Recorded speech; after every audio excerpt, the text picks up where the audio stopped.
Ram Ram ji friends, कैसे हैं आप सब। भगवान शिव कहते हैं गरीबी से मुक्ति पाने के लिए इन 3 बातों को किसी से ना बताएं। प्रिय भक्तगण, आज हम आपको एक कथा सुनाने जा रहे हैं जिसे सुनने मात्र से आपके जीवन में सुख संपत्ति और धन की वर्षा होगी। तो चलिए कथा को प्रारंभ करते हैं। भगवान शिव माता पार्वती से कहते हैं यह 3 बातें मानव को कभी भी किसी को नहीं बतानी चाहिए। जो मानव यह 3 बातें नहीं बताते हैं वह इंसान कभी भी गरीब नहीं रहेगा। फिर माता पार्वती कहती है, हे प्राणनाथ, वह कौन सी 3 बातें हैं जिसे जान लेने से मनुष्य को कभी भी दुखों का सामना नहीं करना पड़ेगा।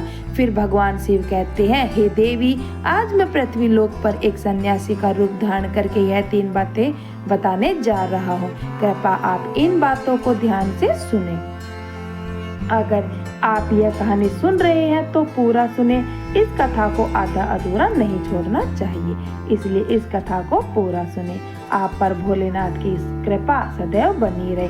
भगवान शिव पृथ्वी लोक पर एक सन्यासी के रूप में आते हैं। आज की इस प्यारी सी कहानी की शुरुआत करते हैं। प्राचीन समय की बात है। एक नगर में एक धनवान रहता था। उसके घर में किसी चीज की कोई कमी नहीं थी और उसका व्यापार भी बहुत अच्छा चल रहा था।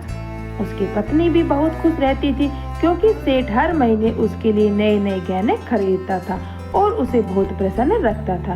प्रिय श्रद्धालुओं, सेठ के घर के बगीचे में एक वट का वृक्ष था। उस वट वृक्ष के नीचे सन्यासी अपना आसन बिछाकर ध्यान करते थे। सेठ और सेठानी दोनों सन्यासी की बहुत सेवा करते थे और उसकी देखभाल करते थे क्योंकि वह सन्यासी कई सालों से उस वट वृक्ष में रह रहे थे। सेठ हर रोज सन्यासी को घर का भोजन देते थे और सन्यासी भी उनसे बहुत प्रेम करते थे। भगवान शिव जो सन्यासी थे वह बहुत खुश थे क्योंकि उन्हें किसी चीज के लिए कहीं और नहीं जाना पड़ता था। सेठ और सेठानी हर रोज उनको स्वादिष्ट भोजन खिलाते थे। प्रिय श्रद्धालु, सेठ की पत्नी बहुत ही सरल और भोली स्वभाव की थी। उसकी आदत थी कि वह हर बात बाहर वालों को बता देती थी। एक दिन सेठ की पत्नी अपने पति से पूछा, प्रिया जी, आपका व्यापार कैसा चल रहा है? आप कैसे इतना मुनाफा कमाते हो? श्रद्धालु अपनी पत्नी का ऐसा सवाल सुनकर सेठ ने सारी बात बता दी। सेठ ने कहा, मैं अनाज का धंधा करता हूँ। मैं चंबल की घाटी से अनाज खरीदता हूँ और उसे महंगे दामों में बेच देता हूँ। प्रिय श्रद्धालु, अपने पति की यह बात जानकर सेठानी बहुत प्रसन्न हुई। उसने सोचा, मेरे पति तो बहुत ही बुद्धिमान है। यह बात तो सारे नगर वालों को पता होनी चाहिए कि मेरे पति इतने बुद्धिमान हैं और इतना ज्यादा धन कमाते हैं। प्रिय श्रद्धालुओं, और सेठ की पत्नी ने पूरे नगर में यह बात फैला दी कि उसके पति इस तरीके से पैसा कमाते हैं। अब क्या था, नगर के कुछ लोगों को जब यह बात पता चली कि सेठ किस प्रकार धन अर्जित करता है तो वे भी सभी भी अनाज का धंधा करने लगे। प्रिय श्रद्धालुओं, और नगर के बहुत से लोग अनाज का व्यापार करने लगे।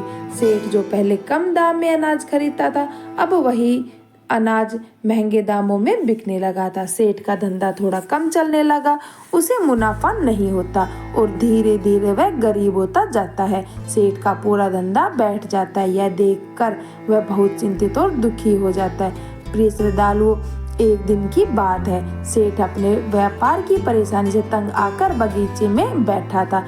तभी भगवान शिव जो सन्यासी थे वह वहां आते हैं और कहते हैं, सेठ जी, क्या बात है, आज आप कुछ परेशान लग रहे हैं। तब सेठ बताता है, हे संत महात्मा, मेरा व्यापार मंदा चल रहा है। मुनाफा बहुत कम हो रहा है। नगर के बहुत से लोगों ने अनाज का धंधा शुरू कर दिया जिससे मेरा धंधा बैठता जा रहा है। अब भगवान शिव जो सन्यासी थे सेठ की बातें सुनकर कहते हैं, सेठ जी, क्या आपने किसी को बताया था कि आप किस प्रकार अपना धन अर्जित करते हैं? किस प्रकार आप अपनी जीविका चलाते हैं? तब सेठ कहता है, हाँ संत महात्मा, मैंने अपनी पत्नी को सारी बात बताई थी।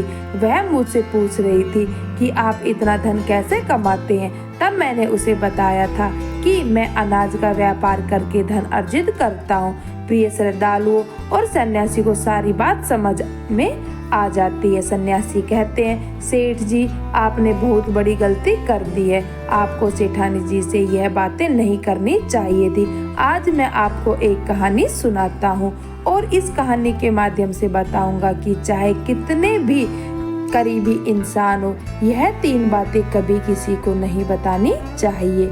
इससे गरीबी आपके आसपास भी नहीं भटकेगी। प्रिय श्रद्धालुओं, अब सन्यासी जो भगवान शिव थे वह अपनी कहानी प्रारंभ करते हैं। सन्यासी कहते हैं, सेठ जी एक समय की बात है, एक नगर में एक गरीब आदमी रहता था। वह इतना गरीब था कि अपने परिवार के लिए ठीक से भोजन भी जुटा नहीं पाता था। फिर सन्यासी कहते हैं, सेठ जी गरीबी मनुष्य के लिए एक अपमान भरा दुख है। बिना धन के घर चलाना बहुत मुश्किल था। फिर सन्यासी आगे कहते हैं, सेठ जी वह गरीब आदमी जैसे कैसे करके अपने घर वालों का पेट पाल रहा था। कभी उनका भोजन मिल जाता था तो कभी भूखे पेट ही सोना पड़ता था। एक दिन उस गरीब आदमी की पत्नी ने कहा, हमारे पास तो धन ही नहीं है। सुबह को खा ले तो शाम की उम्मीद नहीं रहती, शाम को खा ले तो सुबह की उम्मीद नहीं रहती है। फिर ऐसे कब तक चलेगा? मैं जैसे तैसे करके घर चला लूंगी, लेकिन आप धन कमाने के लिए प्रदेश चले जाइए। इस प्रकार से हमारे परिवार का गुजारा नहीं चलेगा। मनुष्य के पास चाहे कितना ही धन हो, लेकिन अगर उसके पास कोई काम नहीं है तो वह बेकार होता है। अगर हम कुछ नहीं करेंगे तो अपने बच्चों को कैसे पाल लेंगे? इससे अच्छा है कि किसी की छोटी मोटी नौकरी मजदूरी ही कर लें। अब पत्नी के बार बार कहने पर वह गरीब आदमी धन कमाने की आस लेकर घर से निकल पड़ा। वह जंगलों के रास्ते से प्रदेश के लिए रवाना हुआ। चलते चलते वह जंगल में पहुंच गया। दूर की यात्रा तय करने जा रहा था। बेचारा थक चुका था तो उसने देखा कि आगे एक छायादार बरगद का पेड़ है। उस पेड़ की लंबी लंबी शाखाएं थी, उसकी जड़ें जमीन को छू रही थी। शीतल छाया देखकर वह बेचारा गरीब आदमी उस पेड़ के नीचे आराम करने लगा। प्रिय श्रद्धालु सन्यासी आगे कहते हैं, वह गरीब आदमी बरगद के नीचे आराम से लेटा हुआ था।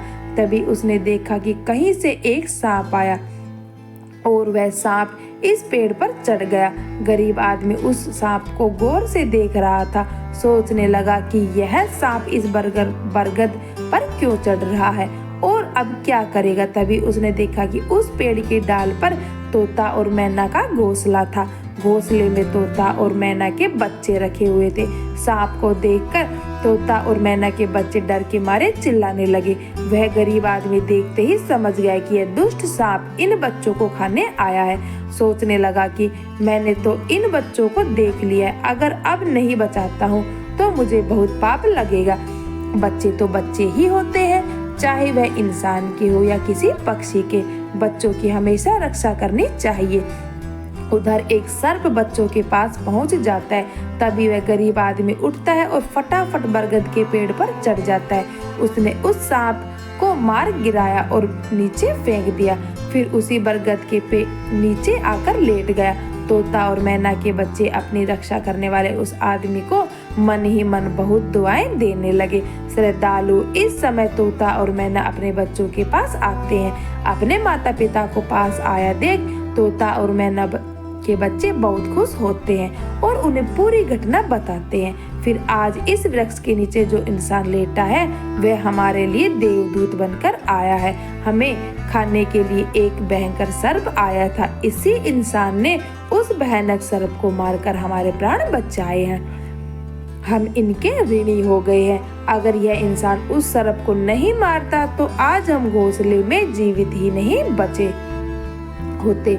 इसका हम पर बहुत बड़ा एहसान हो गया है। अपने बच्चों के मुख से उस मुसाफिर की प्रशंसा सुनकर तोता और मैना बहुत खुश होते हैं। तोता और मैना उस गरीब आदमी के पास पहुंच जाते हैं और कहते हैं, हे मनुष्य, तुमने आज हमारे बच्चों की जान बचाकर हमें अपना ऋणी बना लिया है। आप कौन हो और कहाँ जा रहे हो? तोता और मैना के पूछने पर वह गरीब आदमी कहता है, हे पक्षियों, मैं इस गरीब आदमी हूँ और धन कमाने के लिए प्रदेश जा रहा था। सफर का थका हारा था तो इस बरगद की छाया में बैठकर आराम करने लगा। तब मैंने देखा कि एक दुष्ट सर्प तुम्हारे बच्चों को खाने के लिए तुम्हारे घोंसले के पास जा रहा था। मैंने उसे मार डाला। फिर तोता और मैना बोले, भाई तुमने हम पर बहुत बड़ा उपकार किया है। संसार में सबसे बड़ी खुशी बच्चों से होती है। बच्चों से अधिक प्रिय तो किसी को कोई नहीं होता। आप भी तो धन कमाने के लिए अपने बच्चों के लिए ही जा रहे हैं। अब आपने हमारे बच्चों की जान बचाई है तो हम आपके बच्चों की भूख मिटाना चाहते हैं। तब उन्होंने बताया, हम दोनों तोता और मैना पक्षी हैं। हम हमेशा कीमती मोती रखते हैं। हमने सुना है कि यह मोती मनुष्य के लिए बहुत मूल्यवान होते हैं। हम तुम्हें कुछ मोती देते हैं, तुम उन्हें बेचकर बाजार से कुछ खाने का सामान लेकर ले आओ और आज से तुम यहीं रहकर हमारे बच्चों की देखभाल करते रहना। हम तुम्हें इसी तरह से रोज यह कीमती मोती लाकर देते रहेंगे। तोता और मैना की बात सुनकर वह गरीब आदमी खुश हो गया। सोचता है कि अगर हमें यही धन मिलेगा तो हम बाहर क्यों जाएंगे। प्रिय श्रद्धालुओं, वह आगे कहता है कि सेठ जी वह गरीब आदमी तोता से कुछ मोती लेकर बाजार गया और अपने खाने पीने का सामान खरीद लाया। उस वृक्ष के नीचे उसने एक झोपड़ी बना ली और वहीं रहने लगा। तोता और मैना के बच्चों की देखभाल करने लगा। अब तो तोता और मैना निश्चिंत हो गए। उन्होंने उनके बच्चों की रक्षा करने वाला एक मिल गया था। अब वह निश्चिंत होकर भोजन के लिए सुबह अपने घोंसले से उड़ जाते थे और शाम को लौटकर आते थे। अपने बच्चों को घोंसले में सुरक्षित देखकर वह बहुत खुश होते थे और उस गरीब आदमी को धन्यवाद देते थे और उसे कुछ मोती लाकर देते थे। इस तरह से तो धीरे धीरे तोता और मैना की नौकरी करते हुए उस गरीब आदमी को 2 महीने बीत गए। इधर तोता और मैना के बच्चे भी बड़े हो गए। अब उस गरीब आदमी को अपनी पत्नी और बच्चों की याद आने लगी। एक दिन उसने तोता और मैना से कहा कि अब अपने घर जाना चाहते हैं, पता नहीं हमारी पत्नी और बच्चे कैसे होंगे। तब तोता और मैना बोले, हे भाई, अब तुम निश्चिंत होकर अपने घर जाओ और अपने बच्चों के साथ रहो। हमारे बच्चे भी अब उड़ने के काबिल हो गए हैं। आप कोई भय नहीं है। तुम अपनी पत्नी और बच्चों को देखो।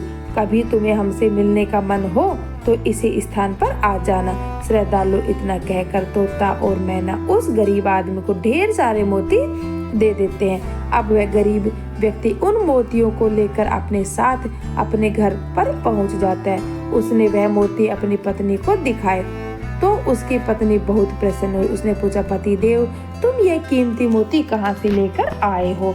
तब उस आदमी ने बताया, हे प्यारी, मैं बीते 2 महीने से एक तोता और मैना की नौकरी कर रहा था। उन्होंने मुझे यह कीमती मोती दिए हैं। यह मोती बहुत कीमती और अनमोल है। इन्हें बेचकर हम अपना घर और बड़ा बनवाएंगे, अपने बच्चे को अच्छे वस्त्र ला कर देंगे और तुम्हारे लिए भी नए नए गहने बनवाएंगे।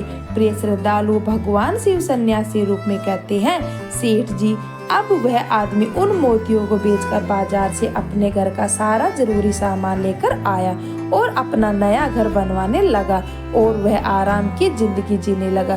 प्रिय श्रद्धालुओं, उस नगर के राजा प्रताप सिंह एक अजीब रोग से ग्रसित हो गए। नगर में दूर दूर से बड़े बड़े वैद्य राजा को देखने आए और अपने अपने तरीके से इलाज शुरू कर दिया, लेकिन राजा के स्वास्थ्य में कोई सुधार नहीं आया। जब किसी के इलाज से राजा ठीक नहीं हुए तो एक वैद्य ने राजा से कहा, महाराज, आपकी जिंदगी बच सकती है अगर आपको तोते के बच्चे का मांस मिल जाए तो आप हमेशा के लिए ठीक हो जाएंगे। इस प्रकार वैद्य की बात सुनकर राजा प्रताप सिंह ने अपने राज्य में घोषणा करवा दी कि जो कोई तोता ला कर देगा उसे सोने के सिक्के दिए जाएंगे। प्रिय श्रद्धालुओं, धीरे धीरे यह बात पूरे राज्य में फैल गई। सब लोग तोते की तलाश में इधर उधर लग गए, पर किसी को भी तोता नहीं मिला। एक दिन गरीब आदमी की स्त्री अपने पड़ोस में कुछ स्त्रियों के साथ बैठकर बातें कर रही थी। कुछ घर गृहस्थी की बातें हो रही थी। बातों ही बातों में तोते की चर्चा छिड़ गई। एक स्त्री बोली, बहन, क्या तुम्हें पता है, राजा साहब ने तोते का बच्चा लाने का आदेश दिया। तोता लाना कोई आसान काम नहीं है। जब गरीब आदमी की पत्नी ने सुना तो राजा साहब की बीमार हैं और उन्हें उन्होंने घोषणा की है कि जो कोई उन्हें तोते का बच्चा लाकर देगा उसे सोने के सिक्के से मालामाल कर देंगे। यह सुनकर उस गरीब आदमी की पत्नी ने कहा, अरे बहनों, तोता लाना कौन सी बड़ी बात है। मेरे पति तो 2 महीने तोता और मैना की नौकरी करके आए हैं, वो एक नहीं कई तोता ला सकते हैं। इतना कहने के बाद वह अपने घर चली गई। नगर की स्त्रियों ने उसकी बात सुनी और अपने पतियों से बताई। धीरे धीरे यह बात पूरे नगर में फैल गई। राजा ने भी सुना कि उसके राज्य में एक व्यक्ति है जो तोता और मैना के पास नौकरी करके आया है। राजा ने अपने सैनिकों को आदेश दिया कि उस आदमी को पकड़ कर लाओ और उससे कहो कि वह तोते का बच्चा लाकर दे। राजा ने कहा, इसके बाद हम तुम्हें मुंह मांगा इनाम देंगे। यह सुनकर वह आदमी घबरा गया और बोला, महाराज, आप मेरे प्राण ले लो, पर मैं आपको तोते का बच्चा लाकर नहीं दे सकता। मैंने तो उसकी जान बचाई थी। एक रक्षक कैसे ये कर सकता है। उसके इनकार करने पर राजा प्रताप सिंह बहुत नाराज हुए और बोले, अगर तुमने हमारी बात नहीं मानी और तोता का बच्चा नहीं दिया तो हम तुम्हारी पत्नी और बच्चों को मरवा देंगे। प्रिय श्रद्धालु, फिर भगवान शिव रूपी सन्यासी कहते हैं कि मनुष्य सबसे ज्यादा कमजोर तब पड़ता है जब उसके बच्चों की सुरक्षा की बात आती है। ऐसे में वह कुछ भी करने को मजबूर हो जाता है। राजा की बात सुनकर वह गरीब आदमी बहुत घबरा गया। उसने सोचा कि अब मुझे किसी भी तरह तोता का बच्चा लाकर राजा को देना ही होगा। वह घर आया और अपनी पत्नी को डांटने लगा, तुमने यह क्या कर दिया? तुम्हें बिल्कुल भी समझ नहीं है हम क्या करते हैं और कहाँ जाते हैं। तुमने यह बातें नगर की स्त्रियों को क्यों कही? धीरे धीरे यह बात राजा प्रताप सिंह तक पहुँच गई। अब बताओ मैं क्या करूँ?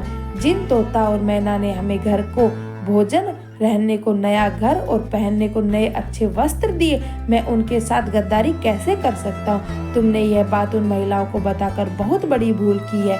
वह व्यक्ति कहता है कि प्रिय, अपने घर की कुछ बातें दूसरों से कभी नहीं कहनी चाहिए। पहली बातें, आपके घर में कितना धन है और आपकी कमाई का स्रोत क्या है, यह बातें दूसरों को कभी नहीं बतानी चाहिए। दूसरी बातें, घर में आपसी प्रेम की बातें, पति पत्नी की प्रेम की बातें बाहर वालों के सामने नहीं करनी चाहिए। तीसरी बात, आपसी लड़ाई झगड़ा, मतभेद, मान अपमान की बातें कभी दूसरों के सामने नहीं करनी चाहिए, वरना लोग हमारी गुप्त बातें जानकर हमारी कमजोरी को समझकर हमारा फायदा उठाते हैं। चौथी बात, अपनी कमजोरी दूसरों के सामने न बताएं और अपनी उन्नति का राज किसी को ना बताएं। जिन बातों को कहने से आपके परिवार पर दुख आ सकता है, वह बातें कभी बाहर नहीं करनी चाहिए। खासकर उन बातों को अपनी स्त्री से ना कहें जिन बातों से घर की मान प्रतिष्ठा नष्ट होती हो, परिवार पर संकट आता हो, किसी की जान जाती हो, परिवार में फूट पड़ती हो या आपके रिश्ते खराब होते हैं, क्योंकि कहते हैं स्त्रियों के पेट में इस तरह की बातें पचती नहीं है। अब वह गरीब आदमी बोला, प्रिय, तुम्हारी यह गलती आज हमारे परिवार को मौत के मुंह में डाल रही है। यदि तुमने इस बात को छुपा लिया होता तो आज हम निर्भय होकर अपने घर में आनंद की जिंदगी जी रहे होते। अब राजा की आज्ञा है तो तोता का बच्चा लाकर राजा को देना ही पड़ेगा, लेकिन ऐसा करने से मैं पापी कहलाऊंगा। जिन बच्चों को मैंने इतने दिन देखभाल की, जिन्हें मैंने मारने से बचाया, अब मैं उन्हें किस प्रकार से मौत के मुंह में डाल सकता हूँ? पत्नी कहने लगी, पतिदेव, अब जो भी हो, लेकिन हमें अपने और अपने बच्चों की जिंदगी को बचाना है, तो आपको यह पाप करना ही पड़ेगा। प्रिय श्रद्धालुओं, अब तो बड़ा लाचार होता है वह गरीब आदमी जंगल की ओर चल पड़ा था, जहां वह तोता के बच्चों की देखभाल करता था। उधर जब तोता और मैना और उसके बच्चों ने उस गरीब आदमी को अपने पास आता हुआ देखा तो वह बड़े खुश होने लगे। अपने बच्चों को अत्यंत खुश देखकर तोता और मैना कहने लगे, अरे बच्चों, तुम इतने खुश क्यों हो रहे हो? वह तो तुम में से किसी एक को लेने आ रहा है। तुम में से कौन है जो आज उसके साथ जाकर उसकी और उसके बच्चों की जान बचा पाएगा? फिर तोता कहता है कि बच्चों, लेकिन एक बात याद रखना, तुम में से जो भी उसके साथ जाएगा वह कभी लौट कर नहीं आएगा, वह नगर के राजा का भोजन बन जाएगा। प्रिय श्रद्धालु, अब तोता के बच्चों ने पूछा कि आप ऐसा क्यों कह रहे हो।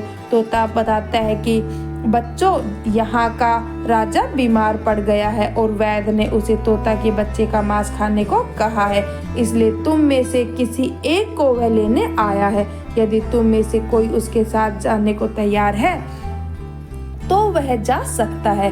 तभी उसमें से एक बच्चा कहने लगा, माता पिता, उस आदमी ने ही हम सबकी जिंदगी बचाई है और आज वह आदमी बहुत बड़ी मुसीबत में है।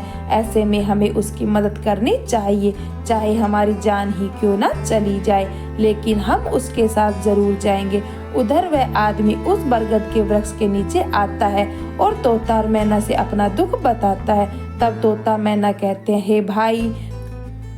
हे भाई, तुम चिंता ना करो, हमारे बच्चे तुम्हारे साथ जाने के लिए तैयार हैं। तुम इनमें से किसी एक को ले जाओ। श्रद्धालु, अब वह गरीब आदमी उनमें से एक तोता के बच्चे को लेकर लौट जाता है और राजा को ले जाकर दे देता है। राजा उस तोते के बच्चे को एक पिंजरे में बंद करता है और अपने नौकर को रखने के लिए कहता है। राजा कहता है कि हम इसे सुबह निकालेंगे और फिर इसके मांस को खाएंगे। प्रिय श्रद्धालुओं, अब क्या होता है कि राजा प्रताप सिंह का एक बेटा था जो पशु पक्षियों से बहुत प्रेम करता था। उसे यह नहीं पता था कि यह तोता उसके पिता को खाने के लिए लाया गया है।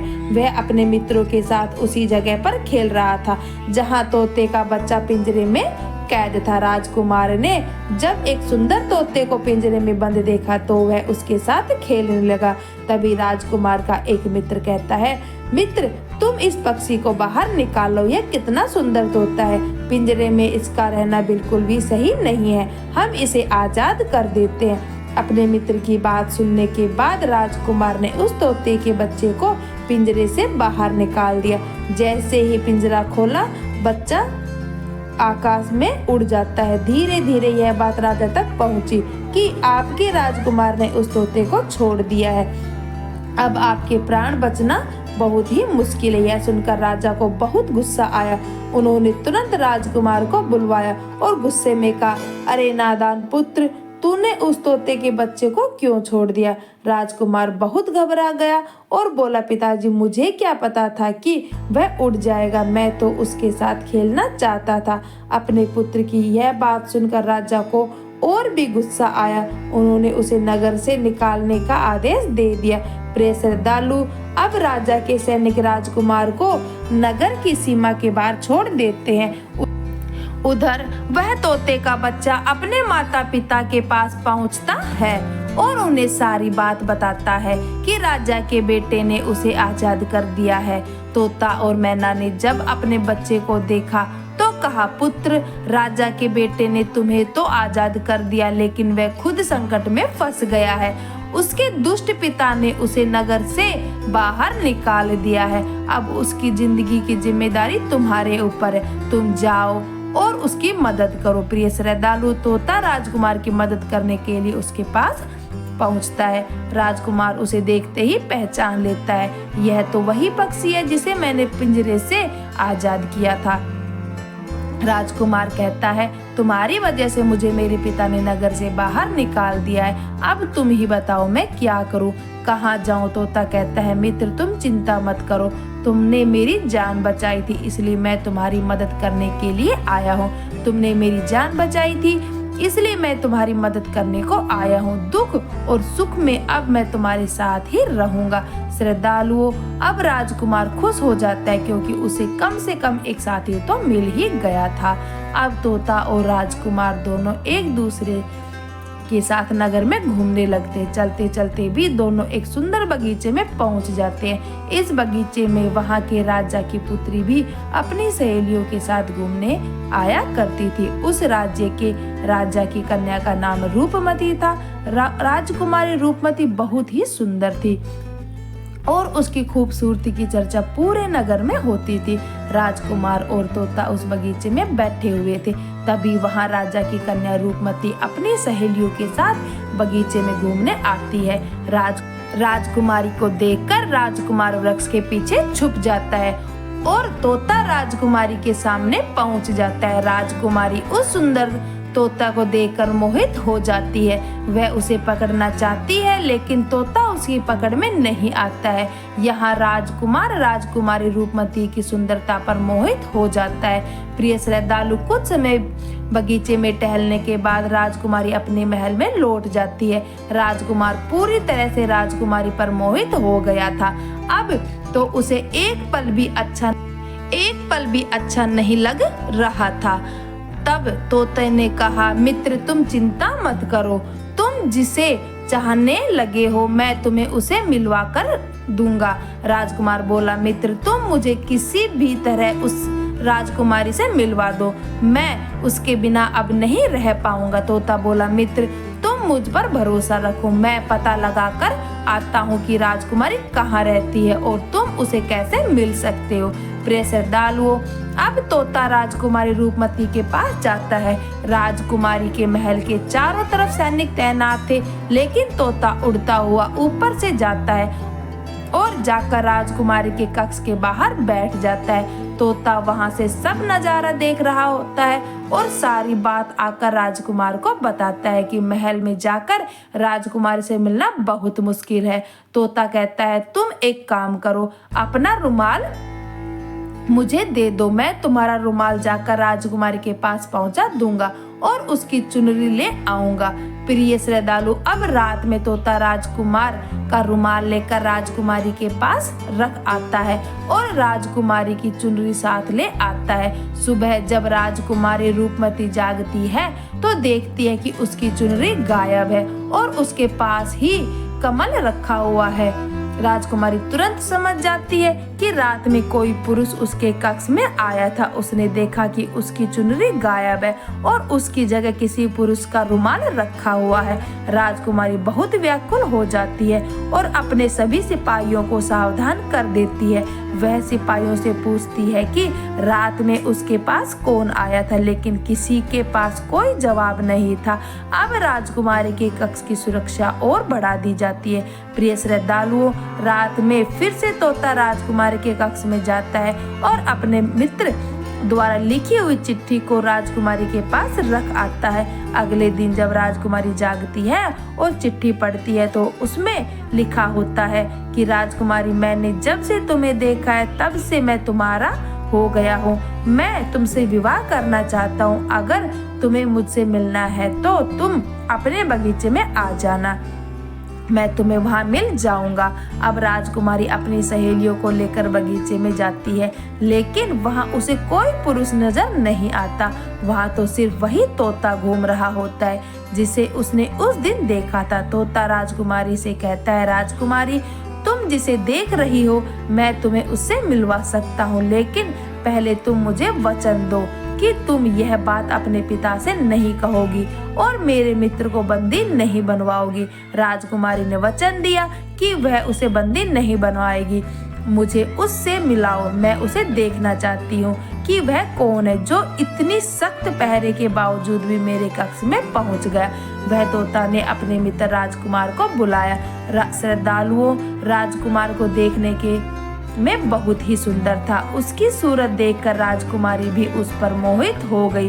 अब राजकुमार आता है और राजकुमारी के पास बैठकर बड़े ध्यान से उसकी सुंदरता को निहारने लगता है। राजकुमारी ने पूछा, तुम कौन हो और इतने कड़े पहरे के बाद भी तुम मेरे कक्ष तक कैसे पहुंच गए? राजकुमार बोला, प्रिय, जब दिल से प्रेम होता है तो कोई भी कार्य संभव नहीं होता। जब से मैंने तुम्हें देखा है तब से मैं तुम्हें प्रेम करने लगा हूँ और तुमसे विवाह करने की इच्छा रखता हूँ। श्रद्धालुओं, अब जब राजकुमारी ने पूछा कि तुम कौन हो और कहाँ से आए हो, तब राजकुमार ने अपनी पूरी कहानी उसे सुनाई।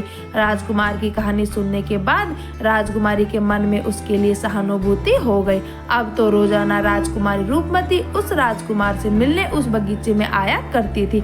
एक दिन राजकुमारी ने कहा, राजकुमार, मेरे पिता तुम्हारे साथ मेरा विवाह कभी नहीं करेंगे, इसलिए मैं तुम्हारे साथ भाग चलती हूँ और कहीं दूसरी जगह चलकर हम अपना विवाह कर लेंगे और आनंद पूर्वक रहेंगे। प्रिय श्रद्धालु, अब वही होता है। राजकुमारी उस राजकुमार के साथ घोड़े पर सवार होकर भाग जाती है और काफी दूर जाने के बाद में एक झोपड़ी में बनाते हैं और विवाह करके दोनों उस में साथ रहने लगते हैं। दोनों को रहते रहते बहुत समय बीत जाता है और वह तोता भी उन्हीं के साथ रहता है। प्रिय श्रद्धालुओं, भगवान शिव रूपी सन्यासी कहते हैं, सेठ जी, उस राजकुमार की झोपड़ी में किसी तरह से आग लग जाती है और उसी आग को बुझाने के चक्कर में उस तोते का एक पंख जल जाता है। तब तोता ने कहा, देखो मित्र, अब आप अपने घर चले जाएं। अब आपके पिता का गुस्सा भी शांत हो चुका होगा। अब आपके पिता आपसे कुछ नहीं कहेंगे। जब वह आपको अपनी बहू के साथ देखेंगे तो वह आपको माफ कर देंगे। मेरा तो एक पंख जल गया है, मैं उड़ भी नहीं सकता, इसलिए मैं कुछ दिन तक यहीं रहकर अपने पंख होने का इंतजार करता हूँ। जब मेरा पंख दोबारा उग आएगा तो मैं तुमसे मिलने के लिए जरूर आऊंगा। प्रिय श्रद्धालुओं, इस प्रकार वह दोनों राजकुमार और उसकी पत्नी अपने नगर के लिए चल देते। चलते चलते रास्ते में एक नदी पड़ती है। उस नदी पर एक नाविक नाव चलाता था। राजकुमार अपनी पत्नी को लेकर नाव में बैठ जाता है। जैसे ही नाव नदी के बीच में पहुंचती है तो राजकुमार देखता है कि एक चूहा बार बार नाव पर चढ़कर आता है, लेकिन वह नाविक उसे हटाकर नदी में गिरा देता है। कई बार उस चूहे को नाविक हटा देता था। तब राजकुमार कहने लगा, अरे यह बेचारा इस प्रकार तो जल में डूबकर मर जाएगा। यह अपने प्राणों की रक्षा करने के लिए इस नाव पर चढ़ रहा है, इसे चढ़कर जाने दो। तब राजकुमार ने नाविक से कहा कि आप इसे चूहे को चढ़ जाने दो। तो राजकुमार के कहने पर उस नाविक ने उसे चूहे को अपनी नाव पर चढ़ जाने दिया। जैसे ही चूहा नाव के अंदर गया, वह अंदर जाकर छुप गया। थोड़ी देर बाद उन्होंने देखा कि नाव के अंदर धीरे धीरे पानी आने लगा।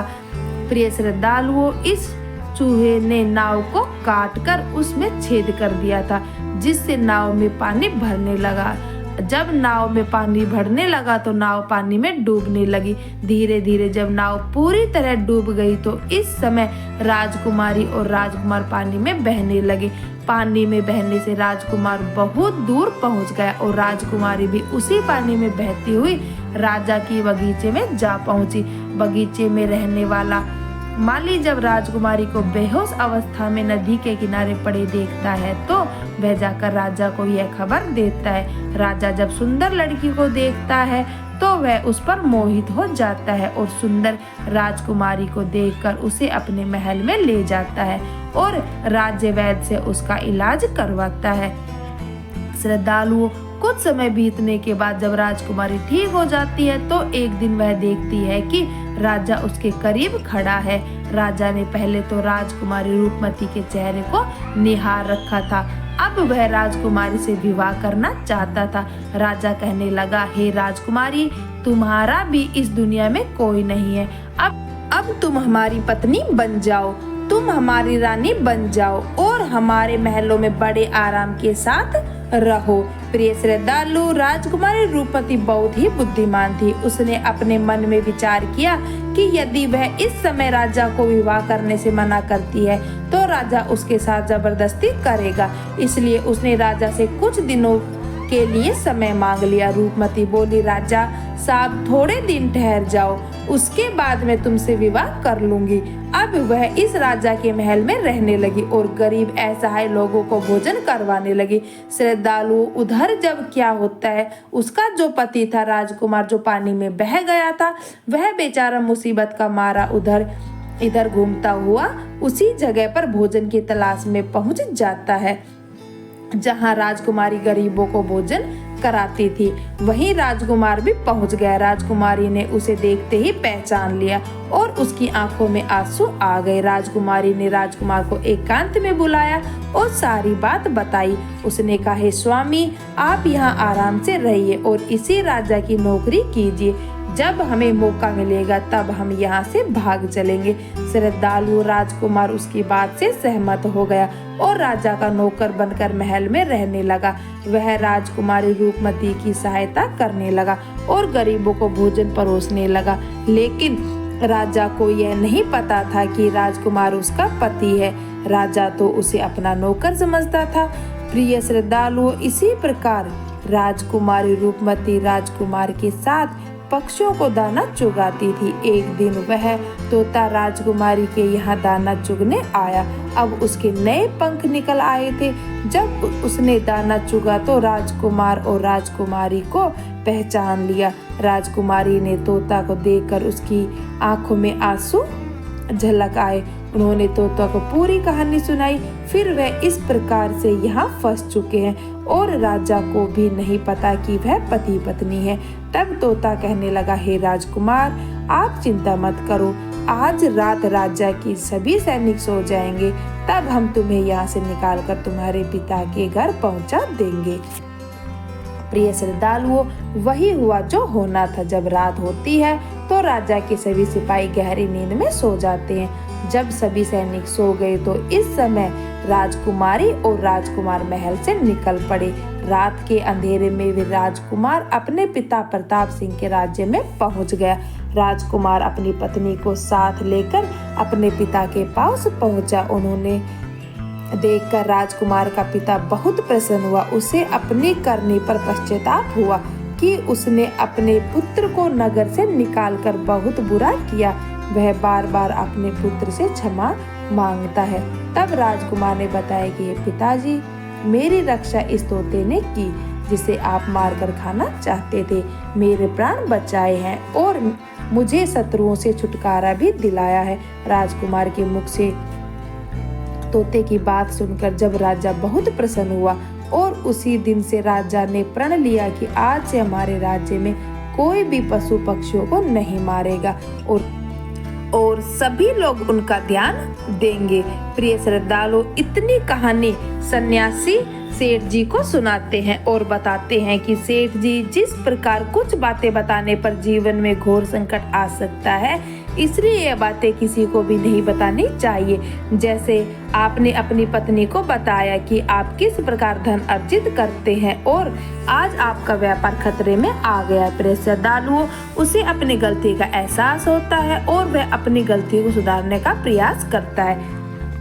श्रद्धालुओं, अगर आपको ये कहानी अच्छी लगी तो कृपया करके कमेंट्स बॉक्स में हर हर महादेव जरूर लिखें। जय श्री कृष्णा। दोस्तों, आपको ये जानकारी कैसी लगी कृपया करके कमेंट्स बॉक्स में जरूर बताएं। वीडियो पसंद आया हो तो लाइक करें और ऐसे ही और भी बहुत सारी कहानियों को सुनने के लिए हमारे चैनल को जरूर से सब्सक्राइब करें। धन्यवाद।